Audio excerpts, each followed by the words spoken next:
అధికారం పోయిన దగ్గర నుంచి మాజీ ముఖ్యమంత్రి వైఎస్ఆర్ కాంగ్రెస్ పార్టీ అధ్యక్షుడు పులివెందుల శాసనసభ్యుడు జగన్మోహన్ రెడ్డి చేష్టలు కానీ ఆయన చేస్తున్న కామెంట్లు కానీ ఆ ప్రసంగాలు కానీ లేకపోతే కొత్త ప్రభుత్వం ఏర్పడిన 15 రోజులుగా రాష్ట్రపతి పాలన పెట్టాలంటూ చేసిన నానా యాగి చేసిన తీరు కానీ ఆ తర్వాత ఎక్కడ శవాలు ఉంటే అక్కడికి వెళ్ళిపోయి పరామర్శల పేరుతో అక్కడికి వెళ్ళి సంక్షేమ పథకాల శవాల దగ్గర కూడా సంక్షేమ పథకాల స్పీచ్లు ఇవ్వడం, ఇట్లా ఆయన చేస్తున్న పనులు కానీ లేకపోతే నానా బీభత్సం సృష్టించి అరాచకాలు చేసిన వాళ్ళని కూడా జైలుకి వెళ్ళి పరామర్శించడం, లేకపోతే హత్యలు చేసిన వాళ్ళని లేకపోతే దోపిడీలు చేసిన వాళ్ళని భూ కబ్జాలు చేసిన వాళ్ళని దోచుకున్న వాళ్ళని వేధించిన వాళ్ళని ప్రత్యేకించి దళితుల్ని వేధించిన వాళ్ళని సమర్థించడం, వాళ్ళని జైలుకి వెళ్ళి పరామర్శించడం, ఇలాంటి చర్యలన్నీ చూస్తూ ఉంటే జగన్మోహన్ రెడ్డి అసలు రాజకీయం అనే దాన్ని పూర్తిగా అసలు రాజకీయాన్ని డెమోక్రటిక్ పాలిటిక్స్ని పూర్తిగా వదిలేసి ఇంకేదో చేయాలనుకుంటున్నాడు లేదా ఉన్నదాన్ని వదిలేసుకుని మెల్లగా ఏటో జారుకోవాలనుకుంటున్నాడు అనే చర్చ ఈ మధ్య ఎక్కువైంది. ఆయన మొత్తం మీద దీన్ని ఇట్లాంటి పనులు చేస్తే ఉన్నవాళ్ళు కూడా తాను ఎవరిని వెళ్ళమనుకున్నా వాళ్ళంతటా వాళ్ళే వెళ్ళిపోయేలాగా చేస్తున్నాడు అనే చర్చ సొంత పార్టీలోనే ఉంది. పాపం తెలియక నిన్న మొన్న కాంగ్రెస్ పార్టీ మాజీ నాయకులు శైలజనాథ్ ఇంకొకరెవరో ఇద్దరు వెళ్ళినట్టున్నారు, కానీ ఉన్నవాళ్ళు చాలా మంది వెళ్ళిపోతున్నారు, ఇంకా వెతుక్కుంటున్నారు. వాళ్ళకి నిజానికి చెప్పాలంటే పార్టీలో ఉన్న వాళ్ళకి చాలా మందికి ఎంట్రీ దొరకట్లా వేరే కొత్త పార్టీల్లో దొరికితే వెళ్ళిపోవడానికి సిద్ధమవుతున్నారు. ఆయన కూడా తాను ఎవరిని వెళ్ళమనకుండా వెళ్ళిపోయేలాగా చేస్తున్నాడు అనే చర్చ కూడా ఉంది. ఎందుకు అలా చేస్తున్నాడు అని అంటే ఆయనకి పార్టీ నడపడం ఇష్టం లేకనా లేకపోతే ఇక పార్టీకి భవిష్యత్తు లేదు అనే ఒక నిర్ణయానికి ఒక నిశ్చయానికి వచ్చి ఈ రకంగా ప్రవర్తిస్తున్నాడా అనే చర్చ కూడా ఉంది. ఎందుకంటే ఒక పక్క చెల్లి దూరమైంది, ఒక పక్క తల్లి మొన్న కూడా లేఖ రాసింది జగన్ భారతీలే ద్రోహం చేశారు అని. స్వయంగా ఆయన తల్లే బహిరంగ లేఖ రాసిన సందర్భం చూసాం. ఇది రెండో లేఖ నాకు తెలుసు. సో ఇట్లా అందరూ దూరం అయిన తర్వాత ఆయనకి అక్కడ ఇంకేం పరిస్థితి బాగాలేదు. వీటితో పాటు వెంటాడుతున్న కేసులు, ఈ కేసుల పరిస్థితి చూస్తే కూడా అలాగే ఉంది. దానితో పాటు పార్టీకి ఏదో మొదటి నుంచి కొద్దిగా వాళ్ళ నాన్నను చూసో లేకపోతే ఇంకోటి చూసో మతానికి చూసి వచ్చిన ఆ వర్గం కూడా మెల్లమెల్లగా దూరం అయిపోతుంది. పలకరించడానికి కూడా వచ్చేవాళ్ళు లేకుండా పోతున్నారు. అందుకనే ఈయన పలకరించే పరిస్థితి చేస్తున్నాడు. ఇవన్నీ ఒక ఎత్తు అయితే అసెంబ్లీకి వెళ్ళడానికి మాత్రం మొహం చెల్లదు. అసెంబ్లీకి వెళ్ళడానికి మొహం చెల్లదు, కానీ జనంలోకి అప్పుడప్పుడు ఏదో చుట్టపు చూపుగా ఉండేదంతా బెంగళూరు లేకపోతే లండన్, ఏదో 2 రోజులు అట్లా వచ్చి చుట్టపు చూపుగా విజిటింగ్ ప్రొఫెసర్ లాగా వచ్చి ఏదో అట్లా, అది కూడా ఎవరైనా జైల్లో ఉంటే లేకపోతే ఎవరైనా చచ్చిపోతే అది పురస్కరించుకొని రావడం, ఆ శవం దగ్గరికి వెళ్ళి ఆ సంబంధికుల్ని పరామర్శించి అక్కడ ఒక 4 ప్రభుత్వాన్ని తీయటం, మళ్ళీ జైలుకి వెళ్ళడం లేకపోతే ఇట్లాంటివి చేయడం, మళ్ళీ వెళ్ళిపోవడం బెంగళూరు లేకపోతే లండన్. సో ఈ సిచ్యువేషన్లో అసలు జగన్మోహన్ రెడ్డి పార్టీ భవిష్యత్ ఏంటి అనే చర్చ చాలా ఎక్కువగా జరుగుతోంది. దాంతోపాటు ఆయన మాట్లాడుతున్న మాటలు కూడా కొంచెం విచిత్రంగా ఉన్నాయి. వంశీ అందంగా ఉంటాడు, నాని అందంగా ఉంటాడు, లేకపోతే అవినాష్ అందంగా ఉంటాడు. ఈ అందాలేంటో అర్థం కాదు. ఉంటుంది పుంసా మోహన రూపాయ అని అంటారు, అంటే పురుషులకే మోహం కలిగించే అందగాడు అనేది మన సంస్కృతంలో ఒకటి ఉంది. అలాగని చెప్పి జగన్కి మోహం కలిగించే వాళ్ళైతే కాదు వీళ్ళు. మరి ఆయన ఎందుకు వాళ్ళని అలా అన్నాడో ఐ డోంట్ నో. సో ఈ దీంతో పాటు ఈ బట్టలు ఇప్పి కొడతాం ఈ భాష ఎందుకు వాడుతున్నాడో కూడా అర్థం కావట్లేదు చాలా మందికి. ఇవాళ గుంటూరు మిర్చి ఆటికి వెళ్ళి అక్కడికి వెళ్ళి నానా బీభత్సం నానా యాగి ఆయనే జీవో ఇచ్చాడు. ఆయన అధికారం నుంచి వెళ్ళబోయే ముందు 7,000 కనీస మద్దతు ధర అని ఆయనే ఇచ్చాడు మిర్చికి జీవో. ఆ మద్దతు ధర ఇచ్చి మద్దతు ధర అందకపోతే రైతులకి తగ్గిన గ్యాప్ని ఫిల్ చేయడానికి ప్రభుత్వం స్థిరీకరించిన నిధి ఉంటుంది, కంటింజెంట్ ఫండ్ అంటారు. ఆ ఫండ్ ఉండాలి. ఆ ఉన్న ఫండ్ని అంతకుముందు తెలుగుదేశం ప్రభుత్వం ఇచ్చిన ఫండ్ని ఈయన మొత్తం వాడేసుకున్నాడు. వేరే అవసరాలకి ఏదో బటన్ నొక్కాలని వాడేసుకున్నాడు. మిర్చి ధరలు తగ్గినప్పుడు ఈయన చేసింది ఏమి లేదు. ఇప్పుడు ఆయనే జీవో ఇచ్చి ఆ మనిషి వెళ్ళి ఇప్పుడు అక్కడికి వెళ్ళి అంటారు కదా ముసలి కన్నీళ్లు అంటారు కదా, అది. దాంతోపాటు ఎవరో చెప్తున్నారు ఆయనతో పాటు వెళ్ళిన వాళ్ళు దాదాపు 10 నుంచి 15 బస్తాల మిరపకాయలు పోయినాయి అంట అక్కడున్న మార్కెట్కి వచ్చిన రైతులు. మరి ఎవరు ఎత్తుకెళ్ళారంటే ఎవరు చెప్పాలి సమాధానం? సో ఇవన్నీ చూస్తూ ఉన్నప్పుడు జగన్మోహన్ రెడ్డి ఎందుకు ఇలా చేస్తున్నారు, అసలు ఆయన పార్టీ భవిష్యత్తు ఏంటి, ఎందుకు ఇలా డౌట్ వస్తుంది పార్టీలోనే ఒక చర్చ ఎందుకు జరుగుతోంది అనేది మనతో మాట్లాడడానికి తెలుగుదేశం పార్టీ నాయకులు, ఉండి శాసనసభ్యులు, మాజీ ఎంపీ రఘురామకృష్ణరాజు గారు ఉన్నారు. వారితో మాట్లాడదాం. రఘురామకృష్ణరాజు గారు నమస్కారం. నమస్తే విజయ్ గారు. రఘురామకృష్ణరాజు గారు, ఏంటి ఇంకా అలసట తీరినట్లేదు, ఆ కుంభమేళాకి వెళ్ళి వచ్చినట్టున్నారు? లేదండి, కుంభమేళ ఏముంది, పొద్దున్న వెళ్ళాం, సాయంత్రం వచ్చాం. ఫ్రెష్ గా ఉంటదిగా కొద్దిగా జనము, బాగా అన్నదే లేదు, బాగా క్రౌడీగా ఉందంటగా తొక్కిసలాట. అది తొక్కిసలాట కాదు కానీ రోడ్లన్నీ పూర్తిగా నిండిపోయినాయి. డెఫినెట్గా అది రియల్ మెగా అంటే చాలా చిన్న మాట. అంత పెద్దది, అంత అద్భుతంగా ఆర్గనైజ్ చేయటం అనేది నిజంగా ఎక్స్టర్నల్ సపోర్ట్ లేకపోతే, ప్రైవేట్ సపోర్ట్ లేకపోతే అంత గొప్పగా జరుగుండేది కాదేమో అనిపించింది. ఎట్లా అంటే ఆ కుంభమేళాకి వెళ్ళి అక్కడ ఉన్న ఆ అఘోరాలు, తర్వాత వాళ్ళు వస్తారు కదా, వాళ్ళు ఏమంటారు, కాస్త ఈ శివుడి భక్తులు అంటే అఘోరాలు అందరూ ఫస్ట్ 2-3 రోజుల్లోనే వచ్చి వెళ్ళిపోయారు. వెంకటకృష్ణ గారు అఘోరాలు ఎప్పుడు వెయిట్ చేస్తూ ఉంటారు ఎప్పుడు వస్తుందని. వాళ్ళు ఫస్ట్ 1-2 డేస్లోనే లక్షలాది మంది వచ్చి వెళ్ళిపోయారు. వాళ్ళు ఎక్కడి నుంచి వస్తారో, జమ్మాని వస్తారో, వెళ్ళిపోతారంట. అఘోరాలు అంతా ఫస్ట్ 2 డేస్లోనే అయిపోయిందండి. ఇప్పుడంతా సాధారణ మానవులు, ఆంధ్రప్రదేశ్ నుంచి కూడా ఎంతమందో చాలా మంది మమ్మల్ని అక్కడ తెలుగులో పలకరించారు. చాలా మంది వస్తాయి. ఎందుకు ఎప్పుడు మామూలుగా ఇటువంటివి కుంభమేళా కానీ ఆ కాశీ ఇటువంటి ఉత్తర భారతదేశం నుంచి ఎక్కువ ఉంటారు, కానీ ఈసారి దక్షిణ భారతదేశం నుంచి చాలా మంది ఉన్నారు. సెలబ్రిటీగా అయితే క్యూ కట్టారు. అవునండి, డెఫినెట్గా మామూలుగా కూడా ఉత్తరాది రాష్ట్రాల్లో కూడా దేవాలయాల్లో ఈ మధ్యన మన వాళ్ళు చాలా ఎక్కువగా వెళ్తున్నారు. ఈ కుంభమేళాకి అయితే పోటెత్తారు మన వాళ్ళు కూడా. ఇప్పుడు దేశంలో బీజేపీ అధికారంలోకి వచ్చిన తర్వాత ఈ భక్తి భావం అనేది కొంచెం బాగా పెరిగినట్టు అనిపిస్తుంది కదా, క్రమక్రమంగా. అంటే భక్తి భావం ఉంది. ఆ భక్తి భావం, ఆ భక్తిని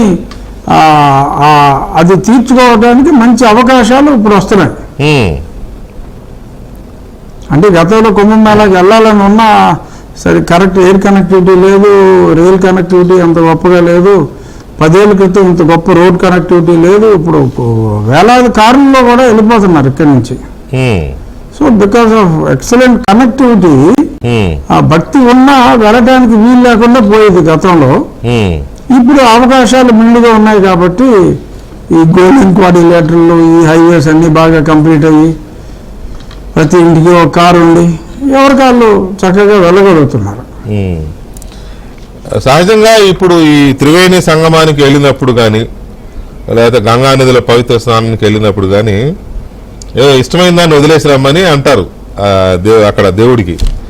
మీరేం వదిలేసి వచ్చారు చెప్పండి? నేనేమి వెళ్ళలేదండి. అంటే మీకు ఏది ఇష్టమైంది లేదనమాట? నిజంగా ఏమో మరి అసలు నాకు ఆలోచనే రాలేదు. అంతే, నిజం చెప్పాలి కదా. ఏదో మీరు అడిగారు కదా అని ఏదో వదిలేసానని చెప్పవచ్చు. మామూలుగా అయితే ఉంటది కదా, కాశీ నాకు ఆలోచన గంగానదికి వెళ్ళినప్పుడు, త్రివేణి సంగమానికి వెళ్ళినప్పుడు మునకేసినప్పుడు ఇష్టమైన దాన్ని వదిలేసుకుని రావాలి. ఇప్పుడు బాగా మందు తాగేవాడు మందు వదిలేసి వస్తాడు, సిగరెట్ తాగేవాడు సిగరెట్ వదిలేసి వస్తాడు మానేయడానికి. ఇట్లాంటివి చెప్తారు, నిజమే కాదు? అవునా? అంటారు, నేను విన్నాను. చాలా మంది అలా మానేసిన వాళ్ళ గురించి కూడా తెలుసుకున్నాను. కానీ నేను అటువంటి ఊరికే గంగలో వదిలేసి మళ్ళీ ఇక్కడికి వచ్చిన వెంటనే మళ్ళీ అందులో దిగిపోయి సారీలు చెప్పి ఇవన్నీ అనవసరం అని కొంచెం మీదుగానే ముక్కుసూటిగా ఉంటాయి. అందుకే ఇంతకురా మనకి ఇంతకు వదిలేసి మళ్ళీ సరిగ్గా చేయలేకపోతే మళ్ళీ సైకలాజికల్ ప్రెషర్ అని. అయినా మనం ఇప్పుడు గంగా స్నానం గురించి ఇంచేపు మాట్లాడుకుంటే ప్రేక్షకులు హర్ట్ అవుతారు. ప్రేక్షకులు ఏం హర్ట్ అవ్వరండి. ప్రేక్షకులు గంగా స్నానం గురించి తెలుసుకోవాలన్నారు చాలా మంది. ఎందుకంటే మీలాంటి సెలబ్రిటీలు నాయకులందరూ క్యూ కట్టారు ఈసారి విచిత్రంగా. అందరూ చంద్రబాబు నాయుడు గారు తప్ప అందరూ, లోకేష్ గారు, పవన్ కళ్యాణ్ గారు, మీరు అందరూ వెళ్ళారు కదా. చాలా ఇంట్రెస్టింగ్ గా చూస్తున్నారు. రైట్, అది ఒకటి పక్కన పెడితే మీరు గంగా స్నానం గురించి వద్దంటున్నారు, కానీ అసలు మొదలుపెట్టిన కారణం వేరే ఉంది. మీరు ఏం వదిలేసి ఇచ్చారంటే నేను గుర్తులేదు, నేనేం వదలలేదు అనుకున్నా. నేనేం వదలలేదు అన్నా కానీ పెద్ద కోరికోడు కోరుకున్నారు పులివెందులకు ఉప ఎన్నిక రావాలని. ఆ కోరిక ఎందుకు కోరుకున్నారు? అక్కడ యువజన సంగమానికి వెళ్ళి మరి నన్ను మాట్లాడొద్దు అంటారే గంగా స్నానం గురించి? అదే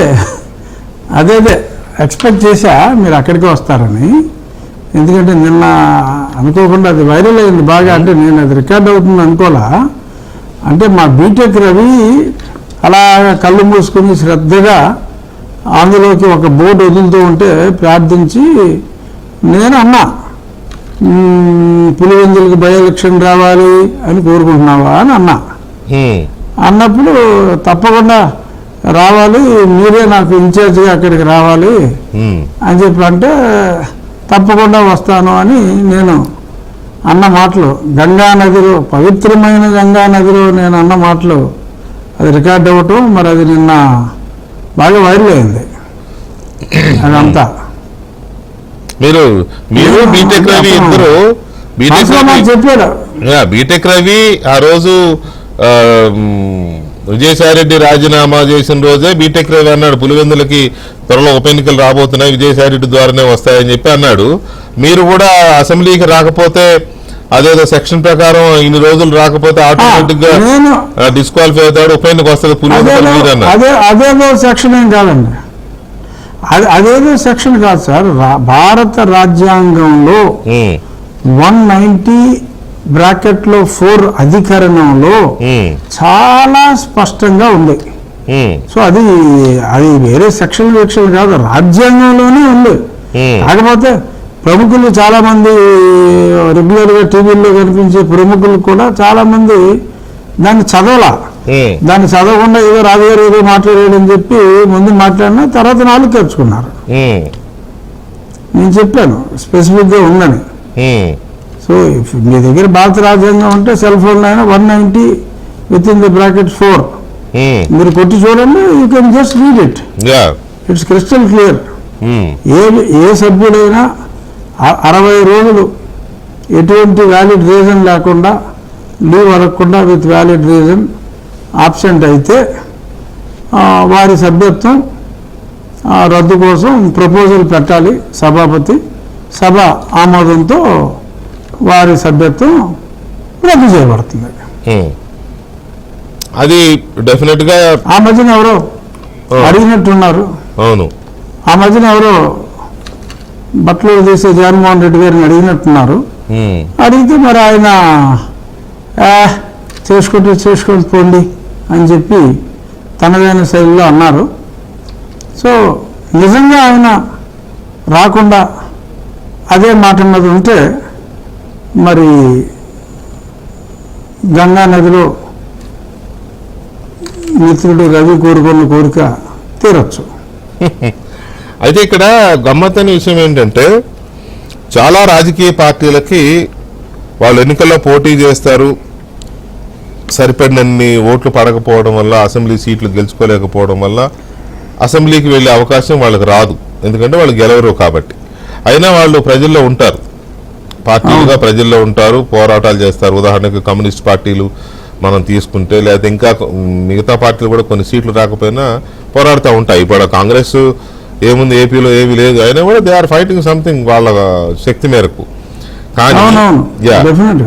కానీ ప్రజలు నువ్వు వెళ్ళవయ్యే మగడా అని చెప్పి 11 మందిని గెలిపిస్తే ఆయనతో సహా అసెంబ్లీకి వెళ్ళడానికేమో మొహం చెల్లదు, లేకపోతే అసెంబ్లీకి వెళ్ళడానికేమో ఇగో. మరి ఆ ఇగోనా, లేకపోతే అక్కడ రఘురామకృష్ణరాజుని ఫేస్ చేయాలి, లేకపోతే అయ్యన్న పాత్రుడిని ఫేస్ చేయాలి, లేకపోతే పవన్ కళ్యాణ్ ఫేస్ చేయాలి, ఇట్లా చంద్రబాబు, ఇవన్నీ మరి ఏమో తెలియదు. ఆ భయమా, ఇగోనా భయమా నాకైతే అర్థం కావట్లేదు. అసెంబ్లీకి వెళ్ళడానికేమో మొహం చెల్లదు ఒక ప్రజాప్రతినిధిగా. కానీ అప్పుడప్పుడు విజిటింగ్ ప్రొఫెసర్ లాగా రాష్ట్రానికి వచ్చి ఒక రోజు 2 రోజులు జనంలోకి వెళ్ళిపోయి తగుదనమ్మా అని వెళ్ళిపోయి ఏదో 4 డైలాగులు కొట్టేసి అవి కూడా తింగరగా ఉంటాయి. ఏంటో మరి ఆ స్టేట్మెంట్లకు కానీ ఆయన చేసే డిమాండ్లకు కానీ రీజనబుల్గా ఉండవు, లాజిక్. రఘురామకృష్ణరాజు గారు, ఇది ఒక చర్చ అయితే నడుస్తుంది. ఎందుకు ఈయన అసెంబ్లీకి మొహం చాటేసి జనంలోకి మాత్రం అప్పుడప్పుడు చాలా రేరుగా, అది కూడా ఏమన్నా ఓ నెలలో ఒక వారం బయటకు వెళ్ళి 3 వారాలు ఇక్కడ ఉంటున్నా అంటే కాదు, 4 వారాలు బయట ఉండి ప్రతి నెల 31వ తారీఖు వస్తుంది కదా, 31వ తారీఖు ఇక్కడ ఉన్నట్టుగా ఉంది పరిస్థితి. సో ఎందుకు అలా ఆయన బిహేవ్ చేస్తున్నాడు, అసెంబ్లీకి ఎందుకు మొహం చాటేస్తున్నాడు అంటే మీ అబ్జర్వేషన్ ఏంటి, అనాలిసిస్ పోని? అంటే అసెంబ్లీకి అంటే డెఫినెట్గా గతంలో వాళ్ళు చేసిన చిల్లర అల్లరి, బూతులు మాట్లాడటం, ఇవన్నీ కూడా అత్యంత జుగుప్సాకరంగా బిహేవ్ చేశారండి. అక్కడ అసెంబ్లీ ఒక పద్ధతిలో వారు నడిపించలేదు. ఇప్పుడు అదంతా కూడా రిటాలియేషన్ ఉంటుంది అనే ఒక ఫోబియాతో ఆయన ఉన్నాడేమో అని నాకైతే అనిపిస్తుంది. బట్ మాది సంస్కారవంతమైన పార్టీ, అటువంటి ఫోబియా జగన్కి అవసరం లేదు. కానీ మరి అతను ఎలా బిహేవ్ చేశాడో చంద్రబాబు నాయుడు గారు, లేకపోతే ఇంకా పవన్ కళ్యాణ్ గారు, లోకేష్ గారు అలాగే బిహేవ్ చేస్తారు అని ఆయన అనుకోవటం మరి బాధాకరం. ఎందుకంటే మరి ఇప్పుడు సభాపతిగా మా అచ్చెన్నాయుడు గారు ఉన్నారు, ఉపసభాపతిగా నేనున్నాను. డెఫినెట్గా మా శాసనసభ్యులు అదే అయ్యన్నపాత్రుడు గారు మా బాసు. సో ఇప్పుడు అంత సవ్యంగా ఉంటుంది, సభ్యతగా ఉంటుంది. సభాపతి గారితో సహా, సభ్యులతో సహా, శాసనసభాపక్ష నాయకుడితో సహా అందరూ ఏది విరోధిగా చూడరు, ప్రత్యర్థిగా చూస్తారు తప్ప విరోధిగా చూసే టైపు వ్యక్తులు కాదు. కానీ మరి ఆయనలాగానే అందరూ ఉంటారనే ఆ భయం ఆయన్ని వెంటాడి రావడానికి ఆయన జంపుతున్నాడు. సో మరి అది ఆ భయాన్ని పోగొట్టడం చాలా కష్టం. అక్కడికి నేను మొట్టమొదటి రోజే నేను చెప్పాను జగన్మోహన్ రెడ్డి గారికి, ఒక తోటి శాసనసభ్యుడిగా. అప్పుడు నేను ఉండి శాసనసభ్యుడిని, ఇప్పుడు ఏదో ఒక ఉద్యోగం వచ్చింది ఉపసభాపతిగా. మరి అప్పుడు రంగుల శాసనసభ్యుడికి, ఉండి శాసనసభ్యుడిగా, ఒకప్పుడు ఒక పార్టీలో ఉన్న వ్యక్తులుగా నేను తప్పనిసరిగా సభకు రావాలి అని కూడా నేను చెప్పడం జరిగింది. గతంలో కూడా మనం అది డిస్కస్ చేసాం. అవును. మరి ఆయన సాధ్యం కాని కోరికలు కోరి, ఎలాగో అది తీరేది కాదు కాబట్టి అలా తీరని కోరిక ఒకటి కోరి మరి ఆయన తాను స్వయంగా మరి అసెంబ్లీ నుంచి మరి శాశ్వతంగా దూరం అయ్యే పరిస్థితి తెచ్చుకోవటం బాధాకరం. ఎందుకంటే ప్రజలు ఇప్పుడు అసలు శాసన అంటే ఎమ్మెల్యే బాధ్యత ఏమిటి అంటే, ఒరిజినల్గా మన రాజ్యాంగం రాసినప్పుడు చట్టసభల్లో చట్టాలు చేసేటప్పుడు డిస్కషన్లో పాల్గొవాలి.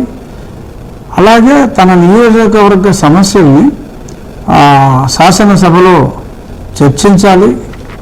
ఇది ఫండమెంటల్ బాధ్యత శాసనసభ్యుడికి.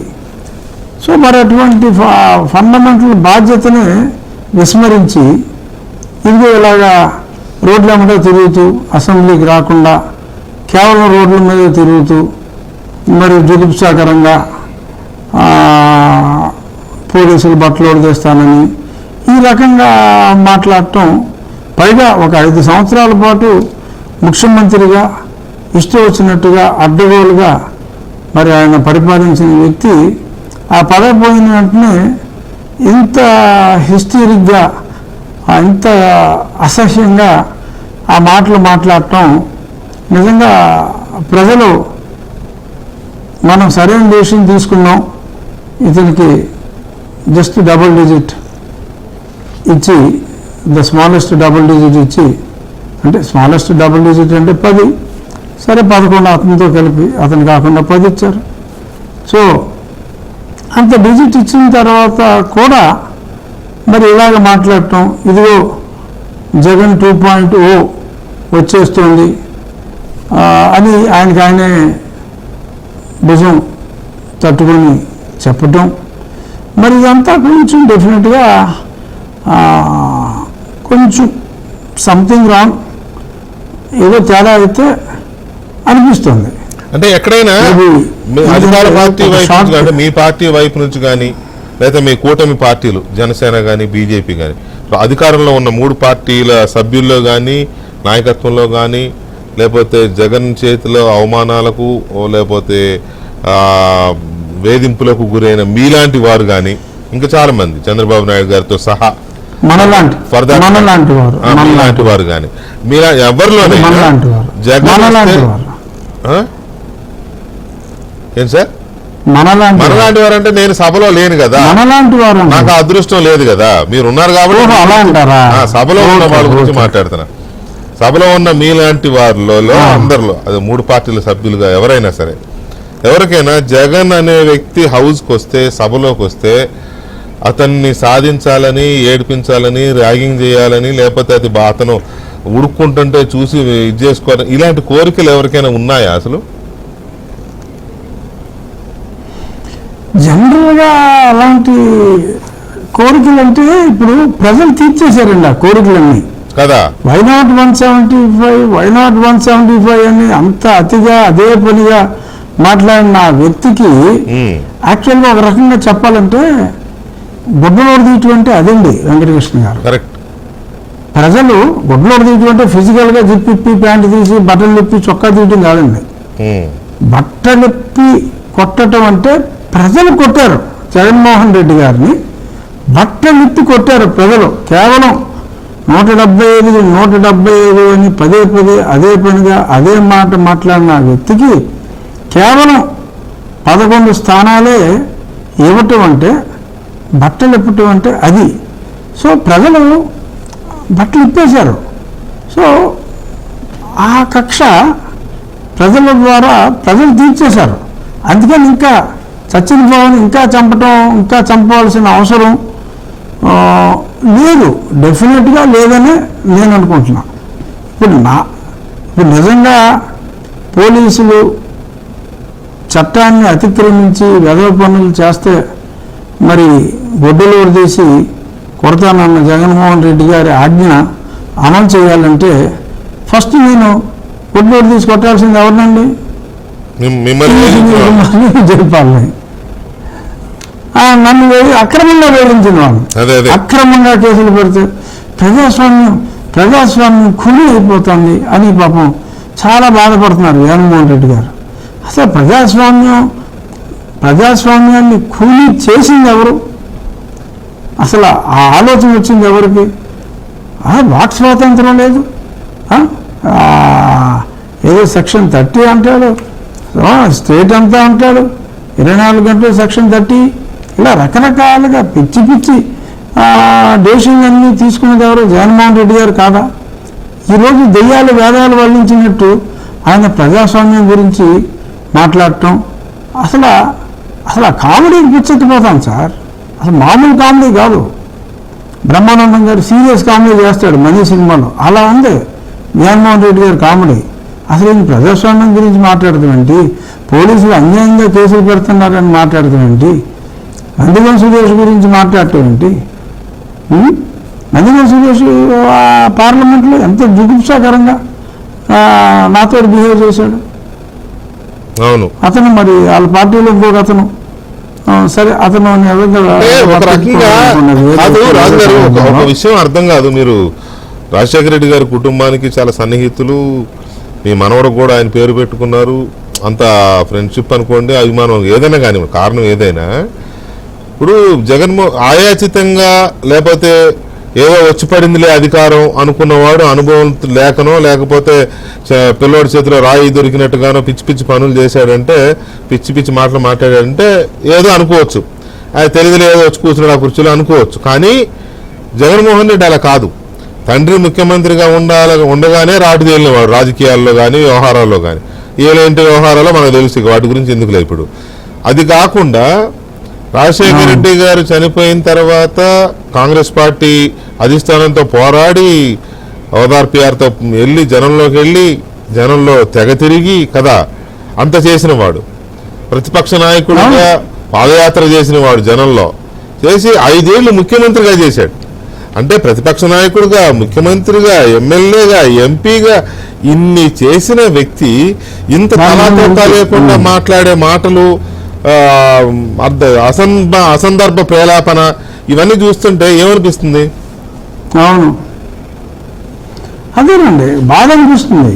ఏమైంది అలా అంత స్పష్టంగా మాట్లాడగలిగిన జగన్మోహన్ రెడ్డి మరి ఎలక్షన్లో సరే రెగ్యులర్గా చేశాడు. డెఫినెట్గా పంచాయతీ ఎలక్షన్లో, ఈ మున్సిపాలిటీ ఎలక్షన్లో ఎవరిని నామినేషన్ ఇవ్వలేదు. అది పక్కన పెడితే మరి అసలు నిన్న తుని విషయంలో ఏదో ఇది మున్సిపాలిటీ విషయంలో వైస్ చైర్మన్ ఉంటారు కదా, మరి వైస్ చైర్మన్ గురించి వైస్ అని చెప్పి ఆయన వైస్ చైర్మన్ అన్న పదం కూడా తడబాటు, ఆ ప్రొనౌన్సియేషన్లో ఆ తడబాటు అదంతా కూడా కొంచెం ఆరోగ్యరీత్యా మేబీ ఆ షాక్ నుంచి ఆ ఎలక్షన్ 11 అప్పటి నుంచి మొదలెట్టారు కదా ఇదంతా ఈవీఎంలు అని. మరి ఆయన గతంలో నెగ్గినప్పుడు ఈవీఎంలు లేవు, అయ్యే ఈవీఎంలు ఉన్నాయి. మరి ఇప్పుడు ఆయన ఎలా నెగ్గాడు? ఇప్పుడు ఇంక మళ్ళీ ఈవీఎంల మీదకి తోసేసిన ప్రజలకు తెలుసు కదా. మనం ఎప్పటి నుంచో మాట్లాడుకుంటున్నాం వెంకటకృష్ణ గారు. నేను 2020 ఏప్రిల్ మే నుంచి రెగ్యులర్గా నేను టీవీలోనే ఉంటున్నా. మనం ఆల్మోస్ట్ వారానికి 3 సార్లు మాట్లాడుకునే వాళ్ళం. అప్పటి నుంచి మనం చెప్తూనే ఉన్నాం ఇలాగే ఉంటే పతనం అని. సో అలా అతను పతనం అయ్యాడు. సరే మళ్ళీ పైకి లెగిసే ప్రయత్నం చేయాలి తప్ప అతని మాటల ద్వారా మరింత పతనం అవటం సరే మనం వేరే పార్టీలో ఉన్నాము, అది సంతోషాన్ని కలిగించవచ్చు. కానీ మరి ఒక వ్యక్తిగా మరి అంత వెలుగు చూసిన వ్యక్తి ఇంత ఇంకోహరెంట్గా మాట్లాడటం, ప్రజలు అంటే ఇటువంటి మాటలు నిన్న మొన్న మాట్లాడిన మాటలు ఎవరో వేరే 2 పురుషులు చాలా అందంగా ఉన్నారని చెప్పి లోకేష్ గారు, చంద్రబాబు నాయుడు గారు చాలా ఇష్టం లేక వాళ్ళని తొక్కేయడం కోసం ఇలా కేసులు పెడుతున్నారని మాట్లాడటం. అంటే మరి ఈయన దృష్టిలో ఎవరైతే అందగాళ్ళు ఏం పనులు చేశారో ప్రజలకు తెలుసు కదా. సో అది ఒక ప్రజలు కూడా చాలామంది ఇంకా ఇంత లేట్ ఎందుకు ఉపేక్ష అని మాట్లాడుకుంటున్నారు. అంటే ఆయన దృష్టిలో మరి తప్పు చేసిన వాళ్ళు ఎన్నాళ్ళైనా సరే అంటే కనీసం అసలు ఆ విచారణకు కూడా పిలవరు, అరెస్టు చేయరు అని అనుకోవటం, అసలు ఈ వ్యక్తి ఇలా మాట్లాడటం అది ఎంత దారుణం అంటే వెంకటకృష్ణ గారు, ఒక పక్క ఈ ప్రభుత్వంలో అత్యంత దారుణంగా దెబ్బతిన్న చాలా మందిలో నేను ఒకరిని. కాకపోతే ఇంత ఒక ఎంపీ పదవిలో ఉండి ఇంత దారుణంగా అంటే అందరూ సమానమే, బట్ ఒక ఎంపీ పదవిలో ఒక అత్యున్నత చట్టసభలో అంటే ఒక రాష్ట్రానికి చట్టసభలో వచ్చేసి కానీ ఆ ఉండి కూడా ఒక దేశంలోనే అత్యున్నత చట్టసభలో ఇండియన్ పార్లమెంట్లో చట్టసభలో ఉన్న వ్యక్తిని చట్టాలన్నింటినీ అతిక్రమించి ఇంట్లో ఉన్నోన్ని లాక్కెళ్ళి రాత్రి చితకబాది నాకు కనీసం నోటీస్ ఇవ్వకుండా నా లాయర్ని నా దగ్గరికి రాకుండా ఇంత దరిద్రంగా బిహేవ్ చేసిన ఈ జగన్మోహన్ రెడ్డి ఈరోజు చిచ్చి అది మనిషివా పశువా అని అనిపిస్తుంది. ఏంటి ఆ మాటలంటే ఎవరికి తెలియదా? నువ్వెన్ని ఎలా పనులు చేసావో ఎవరికి తెలియదా? అంటే ప్రజలకు మతిమరుపు ఉంది, ప్రజలు వ్యాధిగ్రస్తులు, మతిమరుపు వ్యాధిగ్రస్తులు అందరూ మనలానే ఉంటారా? అంటే ప్రజలకు ఆ మాత్రం తెలియదా? ఎలా అనుకుంటారు? ఇన్ని అన్యాయాలు చేసి అక్కబాబు గారు లాంటి సీనియర్ ప్రతినిధిని ఏం చేశారు, సుధాకర్ని ఎలా చంపేశారు, ఇవన్నీ వదిలేసి పివి సునీల్ కుమార్ చాలా గొప్పవాడు, అక్కడికి ఎవరు తెలంగాణలో ఒకటి సపోర్టు, ఇలాగ వాళ్ళతో వీళ్ళతో మాట్లాడించి సరే ఇప్పుడు దాకా సునీల్ కుమార్ మీద యాక్షన్ లేదు, అది వేరే విషయం అనుకోండి. సరే దానికి ఎప్పుడు మోక్షం వస్తుందో అది రామాయణంలో పిడకల వేట. బట్ స్టిల్ నేను చెప్తున్నా అంత దారుణంగా ఒక ఐపీఎస్ ఆఫీసర్ గురించి ఇతను డైరెక్ట్గా మాట్లాడితే దొరికేస్తాడు కాబట్టి పక్కూరులో ఐపీఎస్ ఆఫీసర్లతోటి ఇతను కావాల్సిన వాళ్ళతోటి మాట్లాడించి కొంతమంది వాళ్ళ అనుచర గణాన్ని రెచ్చగొట్టి ఇండైరెక్ట్గా ప్రభుత్వాన్ని బెదిరించే ప్రయత్నాలు చేస్తూ ఇదిగో మా జైలుకి వస్తే ఊరుకో ఎలక్షన్లో మా సంగతి చూపెడతాం అక్కడికి లేదో మనకు ఓటేసినట్టు ఇన్ని వేషాలు వేస్తూ ఇంకా ఏదో జాలిగా మాట్లాడేసి పాపం సురేష్ ఎంత మంచివాడు, అంత మంచివాడు సురేష్ని ఇంత దారుణంగా తిప్పుతున్నారు. ఎవడండి సురేష్ మంచోడా? రోడ్డు చదివేసినాడు మంచోడా? కొన్నిటిని పార్లమెంట్లో పచ్చి బూతులు తిట్టినాడు మంచోడా? ఇది సంస్కారం. గొరక నన్ను దారుణంగా సభలో లేని వ్యక్తి గురించి మాట్లాడకూడదు, మాట్లాడితే ప్రోత్సహించిన వ్యక్తి ఇతను. ఎంత అసహ్యంగా ఎంతమందిని వ్యక్తిత్వ హననం చేసి ఆయన ఈరోజు న్యాయం గురించి రోడ్డెక్కి మాట్లాడటం. ఎవరో ఒక చిన్న బాలన్నటి పువ్వు పుట్టుగానే పరిగణించినట్టు అమ్మాయి మరి ఈరోజు మరి వచ్చింది. చాలా బాగా మంచి కుటుంబం అంట. 15,000 కోసం మరి అమ్మాయి అని చెప్పి ఆ అమ్మాయి ఏడ్చిన ఆ తీరు, ఈయన ముద్దాడిన తీరు. సరే అన్ని డ్రామాలన్నీ అందరికీ అర్థమైపోతున్నాయి అనుకోండి, అదంతా స్టేజ్ మేనేజర్ అని. బట్ ఆ ప్రయత్నం మరి నిజంగా సరే ప్రజలు ఇంకా తింగరోళ్ళు అని చెప్పి ఆయన అనుకుంటాం. ఆయనకి ఆయన పిఆర్ టీమ్ కి ఆయన మీడియాకి ఇది మొదటి నుంచి అలవాటే కదా. చూడండి నిన్న పాప ఏడ్చడం మొదలుపెట్టగానే 5 యాంగిల్స్ లో 6 యాంగిల్స్ లో ఉన్నాయి కెమెరాలు. ప్రతి మూమెంట్ ని అలా ఒడిసి పట్టేసి అన్నిటినీ మేళవించి జనంలోకి. అవునవును, ఈయన ప్రేమతో ఆయన పోనీ ఆ పాపకు 15,000 కట్టేసాడో ఫీజు నాకు తెలియదు. 15,000 విజయవాడ వరదల కోసం ప్రకటించి ₹1,00,00,000 ఎక్కడ పోయినాయండి? వరదల కోసం ₹1,00,00,000 ప్రకటించాడు కదా, ఎవరికి ఇచ్చారు అవి? అట్లాగే ఉంటాయి ఇవి కూడా. సరే కనీసం ఒక 4-5 సంవత్సరాలు ఫీజు కట్టేయచ్చు.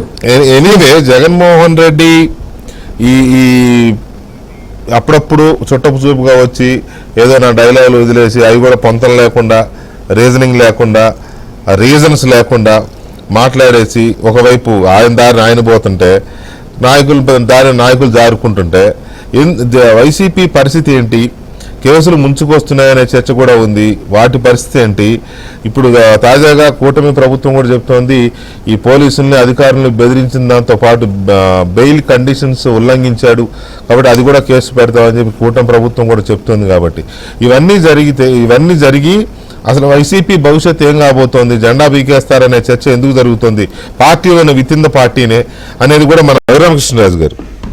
సహజంగా మనం చాలా రాష్ట్రాల్లో చూసాం, పర్టికులర్గా తెలంగాణలో చూసాం. మనం తెలుగుదేశం పార్టీని అసెంబ్లీలో లేకుండా చేసి ఆ పార్టీ ఎల్పీని లేకుండా చేసేస్తే ఇక తెలంగాణలో తెలుగుదేశం పార్టీ ఉనికి ఉండదని కేసీఆర్ గారు ప్లాన్ ప్రకారం ఆ పని చేశారు కూడా. అసెంబ్లీలో ఎమ్మెల్యేలందరినీ తన పార్టీలోకి తీసుకుని శాసనసభ పక్షమే లేకుండా చేసేయడంతో నిజానికి ఆ పార్టీ తెలంగాణలో ఉనికిని కోల్పోయింది. మళ్ళీ ఇప్పుడేదో కాస్త మినుకు అంటూ కాస్త మళ్ళీ చిగురిస్తుంది. కానీ ఒక రకంగా మొన్నటి ఎన్నికల ముందు అసలు లేదు కదా. అలాగే కాంగ్రెస్ పార్టీని కూడా ఆయన అలాగే చేద్దాం అనుకున్నాడు. సుమారు 20 మంది ఎమ్మెల్యేలు ఉంటే 12 మందిని లాగేసుకున్నాడు ఆయన. ఎల్పీ లేకుండా చేద్దాం అనుకున్నారు, కానీ అది సాధ్యపడలేదు. అంటే ఏంటి, ఇక్కడ శాసనసభా పక్షం అనేది లేకుండా చేస్తే ఆ రాష్ట్రంలో పార్టీ లేకుండా పోయినట్టే అనేది ఒక ఇదనమాట. ఇప్పుడు వైసీపీ ఇప్పుడు అసెంబ్లీ రావట్లేదు కదా, మీరు తీసేయకపోయినా వాళ్ళు రావట్లేదు. మీరు చెప్పే లెక్క ప్రకారం 60 రోజుల తర్వాత ఆటోమేటిక్గా లేకుండా పోతారు. అంటే ఇక పార్టీ లేనట్టేగా రాష్ట్రంలో. వాళ్ళకి వాళ్ళే శిక్ష విధించుకున్నారు. అంటే ఇప్పుడు whatever said and done, గతంలో సీట్లు చాలా తక్కువ వచ్చినా వాళ్ళకి ఒక సుమారు 39 points odd close to 40% votes వచ్చినాయండి.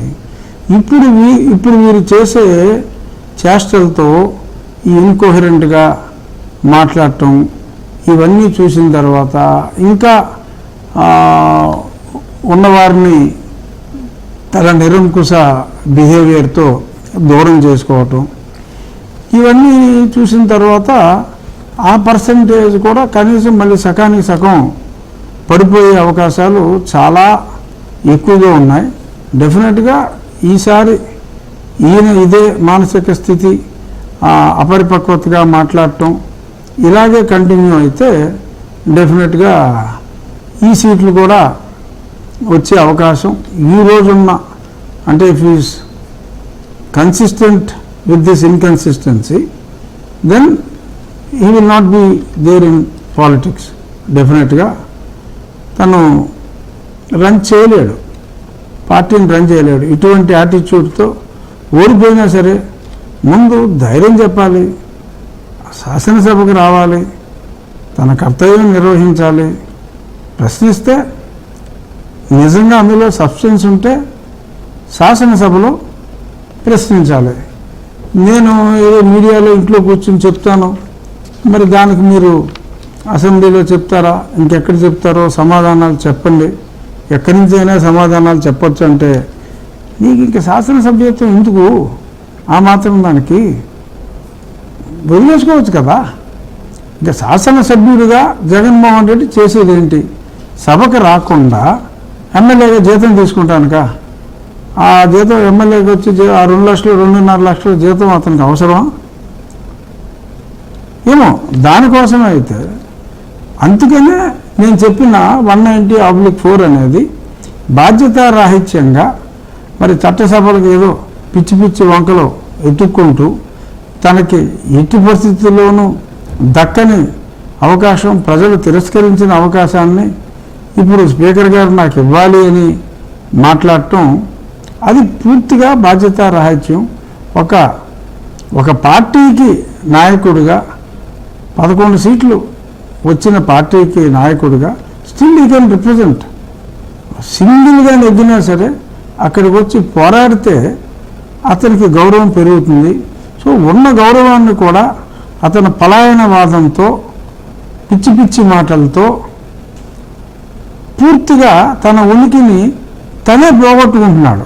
సో కాబట్టి ఇటువంటి ఇర్రేషనల్ బిహేవియర్తో ఇంకా ముఖ్యమంత్రి లాగానే మాట్లాడుతూ పోలీసుల్ని బెదిరిస్తూ ఆ మాట్లాడే తీరుని సభ్య సమాజం కాదు అసభ్య సమాజం కూడా హర్షించే అవకాశం లేదు. డెఫినెట్గా నా ఉద్దేశంలో పోలీస్ దే హ్యావ్ టు, ఎందుకంటే డైరెక్ట్గా పోలీసుల్ని తమ విద్యుక్త ధర్మాన్ని చట్ట ప్రకారం ఇదివరకట్లాగా ఏది నోటీసులు ఇవ్వకుండా తీసుకెళ్తాడు అటువంటి ఏం చేయట్లా. గతంలో చేసినట్టు గతంలో ఆ చేసిన పోలీసుల్ని కూడా మేము ఇతను మాట్లాడినట్టు నిజంగా తప్పు చేసిన వాడిని కూడా ఇతను మాట్లాడిన దాంట్లో 1% కూడా మేము శిక్షించట్లా. ఎందుకంటే అది మంచి ప్రభుత్వం, మేము అన్ని చట్ట ప్రకారం చేస్తాం, నిదానంగా చేస్తాం. అయితే ప్రజల్లో కొందరికి అది నచ్చవచ్చు, నచ్చకపోవచ్చు, నాలంటోడికి దెబ్బతిన్నోడికి కొంచెం ఇబ్బంది కలిగించవచ్చు. కానీ ప్రజాస్వామ్యబద్ధంగా నడుస్తున్న వాళ్ళకి లాంగ్ రన్లో డెఫినెట్గా ప్రజల్లో గౌరవం పెరుగుతుంది. ఇటువంటి పిచ్చి ఆశాలు వేసాడని జగన్మోహన్ రెడ్డిని ప్రజలు పూర్తిగా పక్కన పెట్టారు. అతని నైజాన్ని ప్రజలకు తెలియజేయడంలో డెఫినెట్గా అక్కడ కూర్చొని మీరు కానీ నేను కానీ మూర్తి మేము అందరం కూడా కీ రోల్ ప్లే చేసి we could exploit him in the public what all non sense he has done అనేదాన్ని మనం బట్టలు ఊడదీయకుండానే ఉతికేసాం. ఇవాళ ఏపీ రాజకీయాలను కానీ జగన్మోహన్ రెడ్డి వ్యవహారాలను కానీ మీలాంటి వాళ్ళ ఇంటర్వ్యూలు కానీ ఇవన్నీ బాగా చూసే ఒక పెద్ద ఆయన ఏం కాదు, మా ఏజ్ గ్రూప్ ఒక ఆయన, అంటే కొంచెం సెన్సిబుల్ మ్యాన్ పాలిటిక్స్ మీద సోషల్ మనేజ్ గ్రూప్ కరెక్టే మనేజ్ గ్రూపు పాలిటిక్స్లో కానీ లేకపోతే సామాజిక వ్యవహారం మీద కాస్త బాగా స్టడీ చేసి ఆయన ఒక ఆయన ఏం చెప్పాడంటే నాకు ఫోన్ పర్టికులర్గా పని కట్టుకుని ఫోన్ చేసి చెప్పింది ఏంటంటే ఒక రకంగా ఆయన నన్ను తిట్టడం అంటే నిందించాడు. ఏమని అంటే ఏమంటే మీకేం పని లేదా ఊరికే జగన్మోహన్ రెడ్డి మీద డిబేట్లు పెడతారేంటి, ఇగ్నోరెన్స్ ఈజ్ బ్లెస్ అండి, ఆయన ప్రజలు మర్చిపోయారు ఆయన్ని, అనవసరంగా మీరు పెట్టి ఇది చేస్తున్నారంటే అదేంటండి ఎట్లా పెట్టకుండా ఎలా వదిలేస్తాం, నిన్నటిదాకా ఆయన ముఖ్యమంత్రి, తర్వాత ఇప్పుడేమో హోదా లేకపోయినా ఉన్న ఒకే పార్టీ కదా అపోజిషన్లో, పోనీ మేము వదిలేసిన వాళ్ళ పేపర్ వాళ్ళ టీవీ అదే పని మీద ఉంటాయి కదా, ఇంకో 2 టీవీలు కలుపుకుని అదే పని మీద ఉంటాయి కదా, ఆయన లేపే పని మీదే, కానీ తప్పేదో ఒప్పేదో చెప్పాల్సిన బాధ్యత మాకుంది కదా అంటే ప్రజలకు అన్ని తెలుసండి మీరు ఊరికే ఆయన్ని పెట్టి ఓ పెద్దవాళ్ళు చేసేస్తారా అంటాడు. అంటే జనం మర్చిపోయారు, ఆయన కూడా బాధ్యత లేదు అని. ఈ పరిస్థితుల్లో వైఎస్ఆర్ కాంగ్రెస్ పార్టీ మనుగడని ఉనికిని మీరు ఎలా చూస్తున్నారు, అంచనా వేస్తున్నారు? అదేనండి నేను అక్కడికే వస్తున్నా. ఈయన ఇన్కన్సిస్టెన్సీ డెఫినెట్గా చూడబోతే కన్సిస్టెంట్గా ఉండేలా ఉంది కాబట్టి డెఫినెట్గా రాబోయే రోజుల్లో వైఎస్ఆర్సీపీ అనే పార్టీ తెరమరుగు అవుతుంది, అందులో ఎటువంటి అనుమానం లేదు. అంటే నెక్స్ట్ ఎలక్షన్కి ఈయన ఉంటాడు, ఆ తర్వాత ఈ డబుల్ డిజిట్ కన్నా కూడా మరి తగ్గే అవకాశాలు చాలా ఎక్కువగా ఉన్నాయి కాబట్టి ఇటువంటి వ్యక్తిత్వాన్ని ప్రజలు హర్షించరు. ఆయన ఏదో కొన్ని అమాయక సామాజిక వర్గాలు ఉన్నాయి నాకు, వాళ్ళు నేను నొక్కుడిని అంటే బటన్ నొక్కుడని ఆయన అనుకుంటున్నాడు, నొక్కుడు అని చెప్పి చాలామంది అనుకుంటున్నారు. ఆయన నొక్కుడిని మరి భరించలేని స్థితిలో ఉన్నారు కాబట్టి డెఫినెట్గా 29 తరువాత ఆ పార్టీ మనుగడలో ఉండే అవకాశం ఏమాత్రం లేదు. అట్ ది సేమ్ టైం మేము కూడా మా కూటమి ప్రభుత్వం కూడా డెఫినెట్గా అన్ని జాగ్రత్తలు తీసుకుంటున్నాం, చక్కటి పరిపాలన అందిస్తున్నారు, ప్రజలకి అందరూ అందుబాటులో ఉంటున్నారు. సో మేము ఈ కన్సిస్టెన్సీ మెయింటైన్ చేస్తే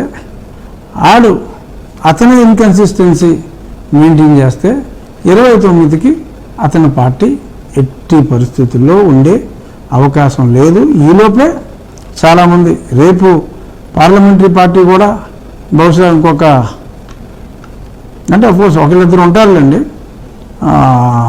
రాజ్యసభలో, ఆ లోక్సభలో 2-3, రాజ్యసభలో 2-3, ఇక్కడికి సభకు రాని 11 మంది. ఇలాగే మరి నా ఉద్దేశంలో మొత్తం 11 మంది సభ్యత్వం కోల్పోతారని నేను అనుకోను. జగన్మోహన్ రెడ్డి గారు ఆయన మొండివాడు కాబట్టి ఆల్రెడీ డిక్లేర్ చేశాడు కాబట్టి తను రాకపోతే తన శాసనసభ్యత్వం కోల్పోవచ్చు.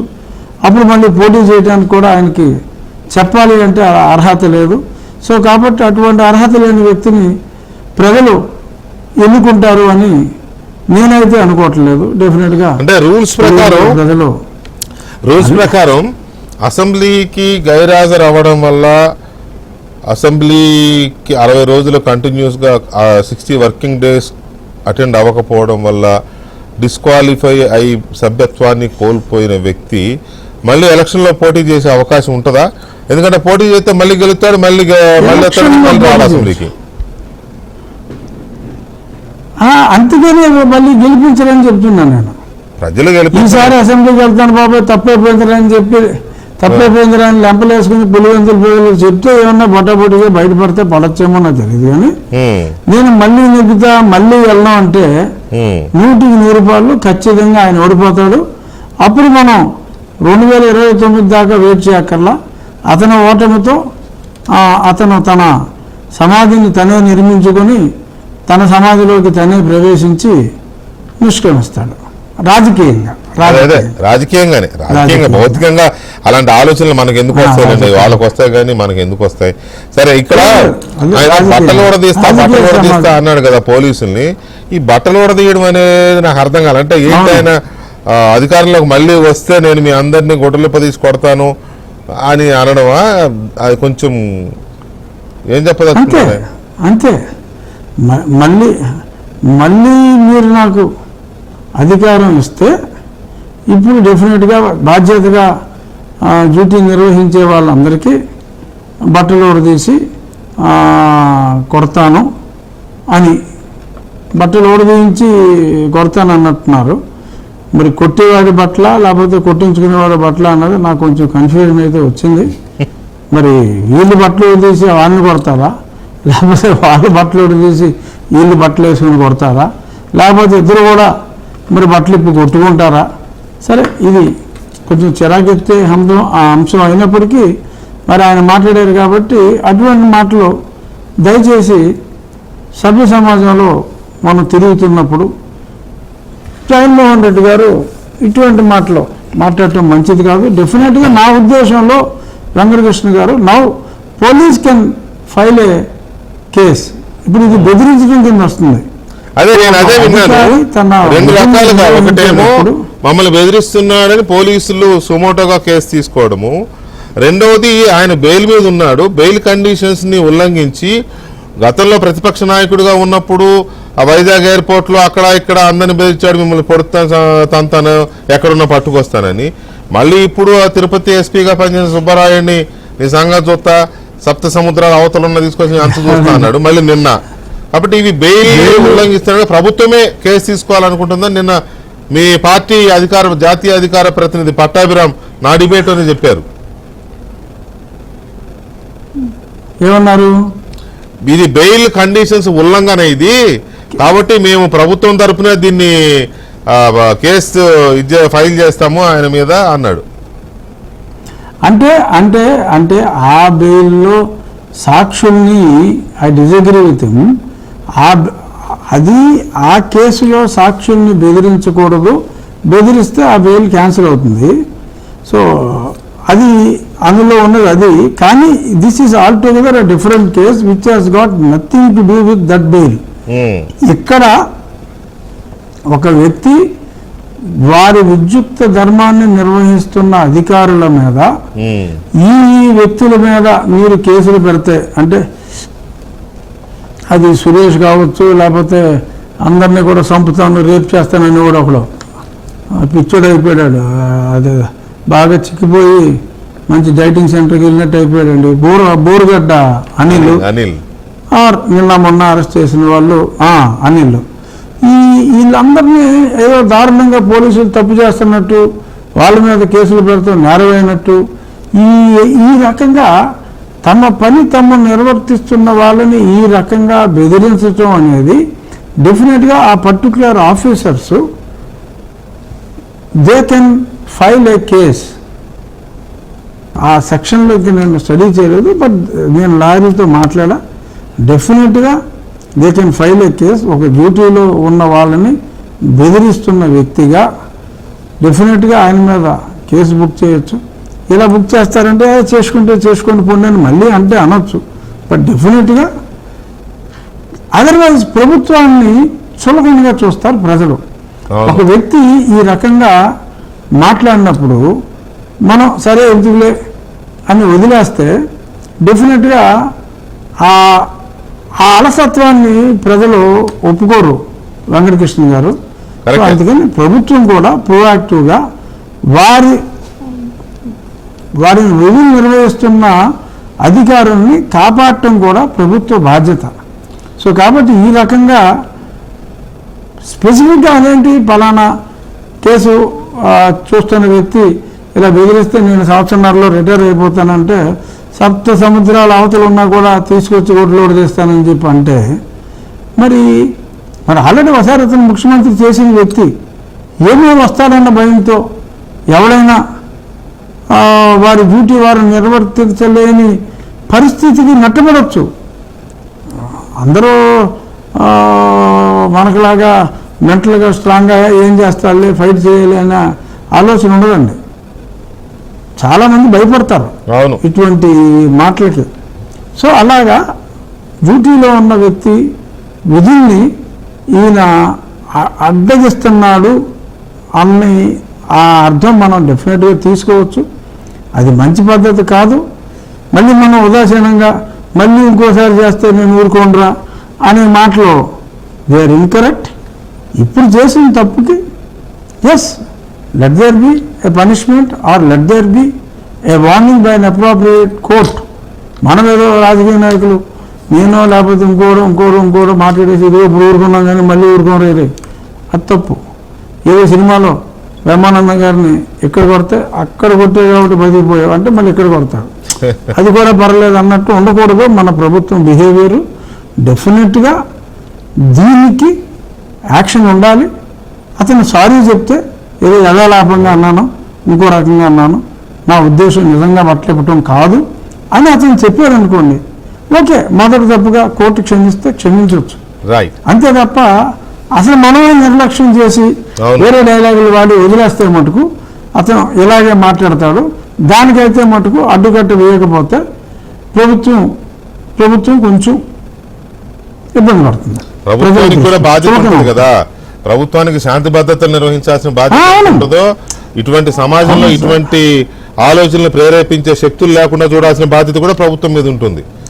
వాళ్ళని ప్రొటెక్ట్ చేయవలసిన బాధ్యత కూడా ఉంటుంది. Correct. Right. Thank you very much Raghuramaraju గారు. మీరు లైవ్ లో వచ్చి ఇవాళ థ్యాంక్ యూ వెంకటకృష్ణ గారు, చాలా రోజుల తర్వాత కూర్చున్నాం. అవును, కొన్ని విషయాలు పంచుకున్నారు. ఇవాళ మీరు కలర్ఫుల్ గా కూడా కనపడుతున్నారు, పూల సొక్క. ఏంటి ఏమైనా విశేషమా? ఏదో హైదరాబాద్ లో ఉన్నప్పుడు వాళ్ళని కలుస్తూ ఉంటాం కదా friends. Okay okay, right sir. మళ్ళీ రేపు నుంచి కాన్స్టిట్యున్సీకి వెళ్ళిపోతాం. అవును కదా. Thank you. Yeah, good night sir, good night. ఇది ఇవాళ special live show with Raghuram.